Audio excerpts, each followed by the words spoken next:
Hi hello friends, ಎಲ್ಲರಿಗೂ ಮಂಗಳ ಪಾಕಶಾಲೆಗೆ ಸ್ವಾಗತ. ಬನ್ನಿ, ನಾನಿವತ್ತು ಮಧ್ಯಾಹ್ನದ ಅಡುಗೆ ಏನೇನು ಮಾಡಿದ್ದೀನಿ ಅಂತ ಈ ವಿಡಿಯೋದಲ್ಲಿ ತೋರಿಸಿದ್ದೀನಿ. ಬನ್ನಿ ನೋಡೋಣ. ನಾನಿವತ್ತು ನುಗ್ಗೆಕಾಯಿ ಸಾಂಬಾರು ಮಾಡೋಣ ಅಂತ ಅಂದ್ಕೊಂಡಿದ್ದೀನಿ. 5 ನುಗ್ಗೆಕಾಯಿನ ತಗೊಂಡಿದ್ದೀನಿ. ಅದನ್ನು ಮಧ್ಯಕ್ಕೆ ಕಟ್ ಮಾಡ್ಕೊಳ್ಳೋಣ. 2 ಇಂಚಿನಷ್ಟು ಉದ್ದ ಕಟ್ ಮಾಡಿಕೊಂಡ್ರೆ ಸಾಕಾಗುತ್ತೆ. ನಾರೇನಾರ ಬಂದರೆ ನಾರನ್ನ ತಕ್ಕೊಳ್ಬೇಕಾಗುತ್ತೆ.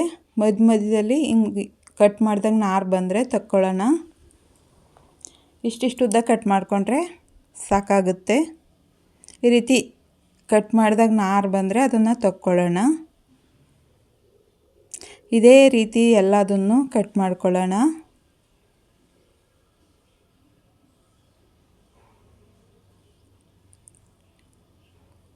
ಇವಾಗ ನುಗ್ಗೆಕಾಯಿ ಎಲ್ಲ ಕಡೆನೂ ಸಿಗುತ್ತೆ.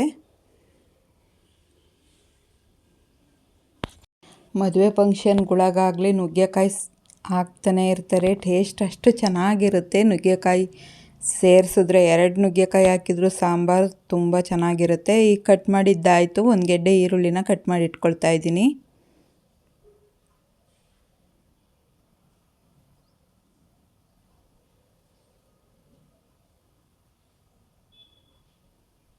ಅದಾದಮೇಲೆ 2 ಟೊಮೊಟೊನ ಕಟ್ ಮಾಡಿ ಇಟ್ಕೊಳ್ಳೋಣ.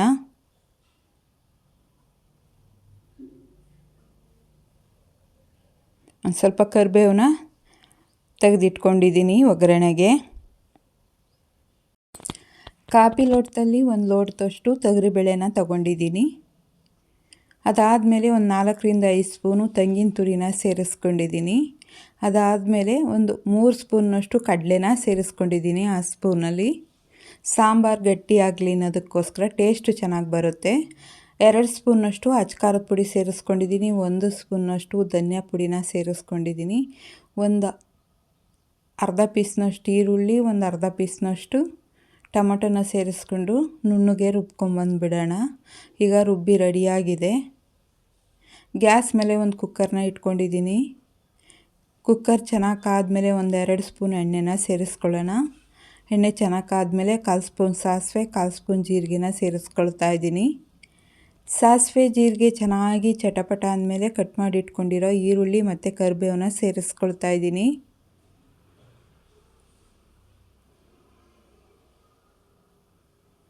ಸೇರಿಸ್ಕೊಂಡು ಚೆನ್ನಾಗಿ ಫ್ರೈ ಮಾಡ್ಕೊಳ್ಳೋಣ. ಅದಾದಮೇಲೆ ನಾನು ಹೆಚ್ಚಿಟ್ಕೊಂಡಿರೋ ಟೊಮಟೊನ ಸೇರಿಸ್ಕೊಳ್ತೀನಿ. ಈರುಳ್ಳಿ ಚೆನ್ನಾಗಿ ಸಾಫ್ಟಾಗಿ ಬೆಂದಮೇಲೆ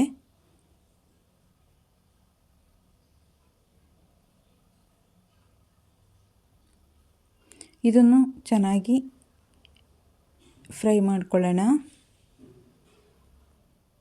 ಅದಾದಮೇಲೆ ಹೆಚ್ಚಿಟ್ಕೊಂಡಿರೋ ನುಗ್ಗೆಕಾಯಿನ ಒಂದು ಸಲ ನೀರಲ್ಲಿ ತೊಳೆದ್ಬಿಟ್ಟು ಸೇರಿಸ್ಕೊಳ್ಳೋಣ. ಅದನ್ನು ಒಂದು ಸಲ ಚೆನ್ನಾಗಿ ಎಣ್ಣೆಲಿ ಮಿಕ್ಸ್ ಮಾಡ್ಕೊಳ್ಳೋಣ.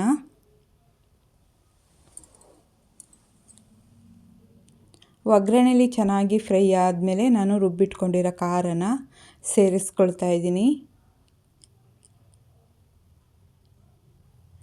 ಸೇರಿಸ್ಕೊಂಡು ಮಿಕ್ಸಿ ಜಾರ್ಗೆ ಒಂದು ಸ್ವಲ್ಪ ನೀರನ್ನ ಸೇರಿಸ್ಕೊಂಡು ಸಾಂಬಾರು ಎಷ್ಟು ಬೇಕಷ್ಟು ನೀರನ್ನ ಸೇರಿಸ್ಕೊಂಡು ಹೆಚ್ಚಿಸ್ಕೊಳ್ಳೋಣ.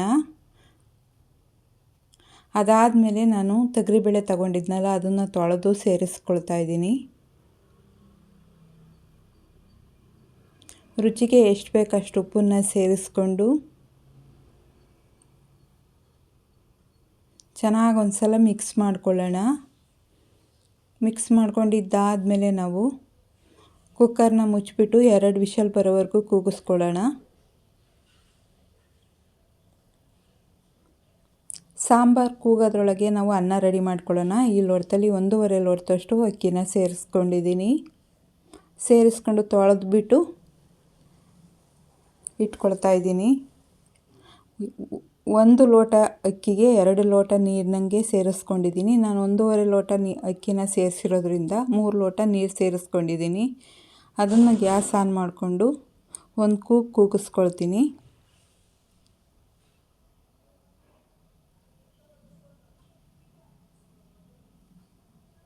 ಈಗ ಸಾಂಬಾರು ಕುಕ್ಕರ್ ಕೂಗ್ತಾ ಇದೆ. ಈಗ ಅನ್ನನೂ ರೆಡಿಯಾಗಿದೆ. ಅನ್ನ ಮತ್ತು ಸಾಂಬಾರು ರೆಡಿ ಮಧ್ಯಾಹ್ನದ ಊಟಕ್ಕೆ.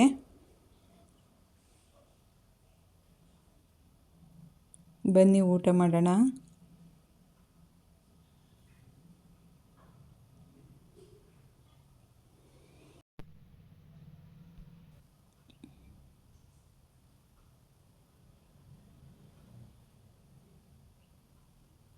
ಈಗ ನುಗ್ಗೆಕಾಯಿ ಸಾಂಬಾರು ರೆಡಿಯಾಗಿದೆ. ಈಗ ತೋರಿಸ್ತೀನಿ, ನೋಡ್ತಾ ಇರ್ಬೋದು. ಅನ್ನ ಮತ್ತು ನುಗ್ಗೆಕಾಯಿ ಸಾಂಬಾರು ಮಧ್ಯಾಹ್ನದ ಊಟಕ್ಕೆ ರೆಡಿಯಾಗಿದೆ. ಇವತ್ತು ಮುದ್ದೆ ಮಾಡಲಿಲ್ಲ, ಬರೀ ಅನ್ನ ಸಾಂಬಾರು ಮಾತ್ರ ಮಾಡಿದ್ವಿ. ಸಾಂಬಾರಂತೂ ತುಂಬ ಘಮ ಘಮ ಅಂತ ಸ್ಮೆಲ್ ಬರ್ತಾ ಇದೆ.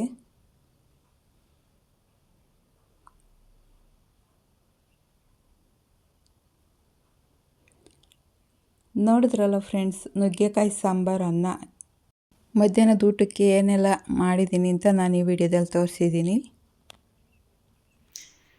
ಮಧ್ಯಾಹ್ನದ ಅಡುಗೆ ಏನೇನು ಮಾಡಿದೆ ಅಂತ ಈ ವಿಡಿಯೋದಲ್ಲಿ ತೋರಿಸಿದ್ದೀನಿ. ನಿಮ್ಗೇನಾದರೂ ಈ ವಿಡಿಯೋ ಇಷ್ಟ ಆಯಿತು ಅಂದರೆ ಪ್ಲೀಸ್ ಒಂದು ಲೈಕ್ ಮಾಡಿ, ಶೇರ್ ಮಾಡಿ, ಸಬ್ಸ್ಕ್ರೈಬ್ ಮಾಡಿ. ಹೊಸ ವಿಡಿಯೋಕ್ಕೋಸ್ಕರ ಬೆಲ್ ಐಕನ್ನು ಕ್ಲಿಕ್ ಮಾಡಿ. ಯಾರ್ಯಾರು ವಿಡಿಯೋ ನೋಡಿದ್ದೀರೋ ಅವರಿಗೆಲ್ಲ ಧನ್ಯವಾದಗಳು.